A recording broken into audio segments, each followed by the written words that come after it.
ธุถือว่าครบถ้วนแล้วเนาะ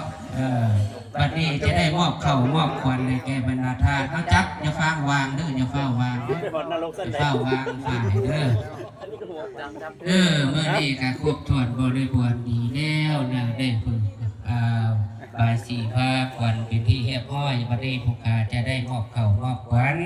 ให้แก่เจ้าภาพเจ้าศรัทธาเนาะก็คือพนักงานหมดทุกทานในมื้อนี้บัดนี้ปีใหม่มาฮอดแล้วขอให้เจ้าสุขีมันเสมอมันเครือไหม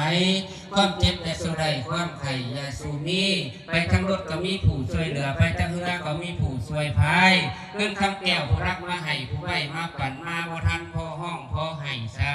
ธุบัดนี้ข้าจะแถมพรให้พรใส่ทั้งสีพรอันนี้เป็นพรประเสริฐพรเลิศล้ำมีแท้สี่ประการคืออายุมันโนสุขขังพลังมันยืนสุขุสุคนทุกทานตลอดปีใหม่เอาร่ำรวยอายุมันขวัญเยินสาธุให้คิดให้ยำให้เข้าให้ควรให้สร้างลูกปุ๊กขึ้นห้างมีดีได้เมื่อทุกทานตลอดราติการสาธุอเมริกานี่ไปเป็นหมอพรโอ้ยจะได้เป็นหมอพรแท้ๆเลยอเมริกาไปเป็นหมอพรทุกคนเลยเบิ่งโคมยังบ่สู้นะ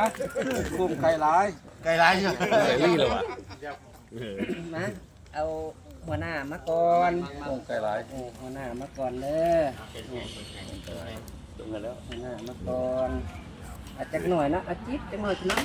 เอาเบิดได้บ่เบิดบ่ได้บ่เบิดเลยมันสักห่วงมันบ่อยากลื่นเนาะก่อนนั้นเป็นครับใกล้สิมาบ่ใกล้นะคัน